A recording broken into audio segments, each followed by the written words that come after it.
अब हम बात करेंगे सबसे पहले मानिया की, और उसका नाम था ट्यूलिप मानिया। ये 1554 के आसपास हुआ था। इसमें क्या था, एक फूल होता है ट्यूलिप, ठीक है। तो 1554 में वो वेस्टर्न यूरोप में नहीं होता था। फिर एक एम्बेसडर थे जो वियना से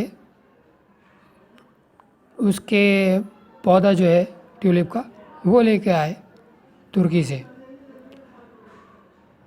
तो उस ट्यूलिप का जो बाकी और नस्ल आगे आई, उसकी फसल आई, तो वो यूरोप में खूब पसंद की गई और लोगों ने अपने गार्डन में लगाए।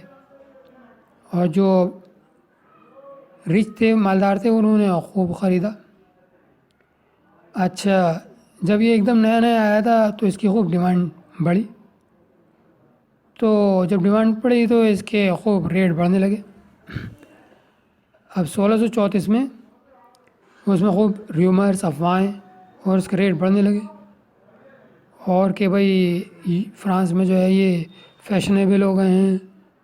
और जो नॉन गार्डनर्स थे, यानी कि जो गार्डन जिन्हें अपने गार्डन में नहीं लगाने थे, जिन्हें अपने गार्डन में वो ट्यूलिप नहीं लगाने थे, उन्होंने भी ख़रीदना शुरू कर दिया। और उन्होंने जो है उसे मार्केट में लगा दिया।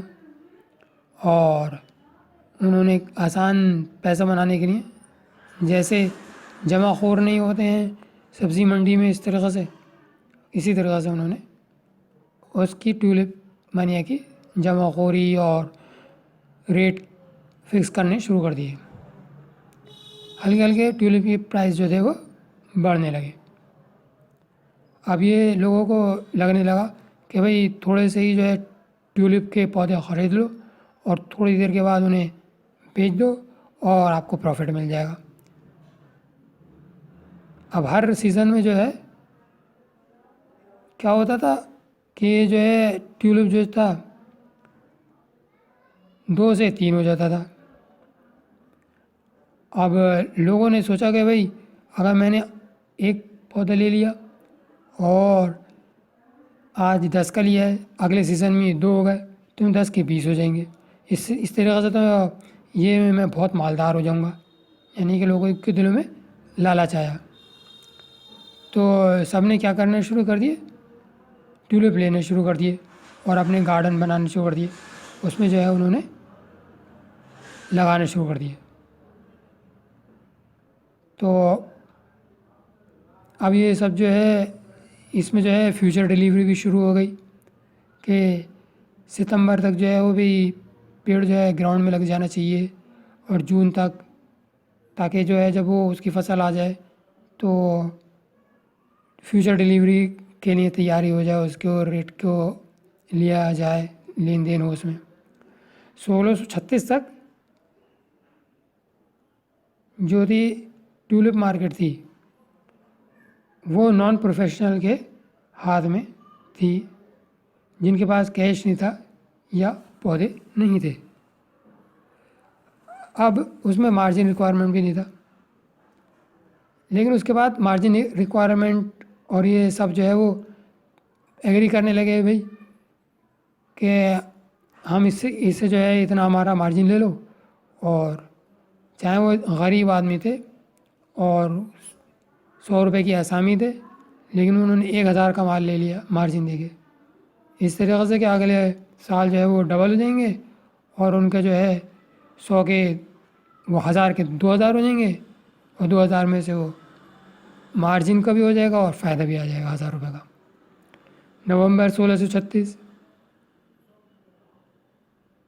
अब क्या होता कि जो कॉमन ट्यूलिप पौधों की जो वैरायटी थी उनके अंदर भी सट्टेबाजी शुरू हो गई। अब जनवरी 1637 आ जाती है। जो प्राइस थे वो 10 गुना और 20 गुना बढ़ गए। जो बल्ब और फूल का पौधा था, जो $20 में गर्मी में 1636 के ट्रेड होता था, वो अब $160 में जनवरी में और फिर डॉलर 2000 तक कुछ ही हफ्तों बाद उसका रेट पहुंच गया। और जो बहुत ही ख़ास उम्दा किस्म के रियल बल्ब थे, पौधे थे, वो डॉलर 50,000 तक पहुंच गए। और एक इन्वेस्टर जो था उसने बताते हैं कि उस टाइम पे 1600-1700 में, सन 1600-1700 में डॉलर 80,000 का कोई एक ख़ास पौधा लिया था कि भाई ये ख़ास पौधा है और ये किसी के पास नहीं है, ये मुझे इससे मैं अमीर तरीन आदमी बन जाऊंगा। और जो टैवन से यानी कि जहाँ पे बोलियाँ लगती थी उनमें और प्राइस बड़े तेज़ चल रहे थे। फरवरी 1637 अब मार्केट क्रैश हो गई। अब जो थे लोग जो थे, जब अफवाहें फैली कि भाई इसमें जो है सेलिंग आ रही है और प्राइसेस गिर रहे हैं, तो वो सब बेचने के लिए दौड़े। लेकिन अब जितने भी बायर थे वो सब के सब गायब हो गए, क्योंकि सब अब कोई भी जो है ट्यूलिप नहीं खरीदना चाहता था, क्योंकि अब उनको ये यकीन होने लगा कि अरे अगले दिन तो और सस्ते हो जाएंगे। अब जो एग्रीमेंट जो हुए थे सबके फ्यूचर के, वो अप्रैल 1637 तक लटके रह गए।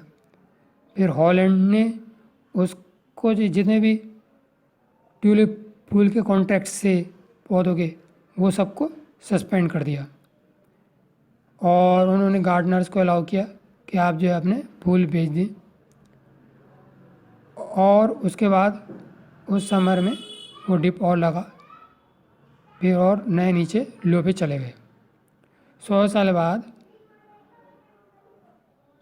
ट्यूलिप पौधा के प्राइस जो थे वो 1000 गुना कम हो चुके थे, जो कि ट्यूलिप मानिया के पीक पे, हाई पे थे।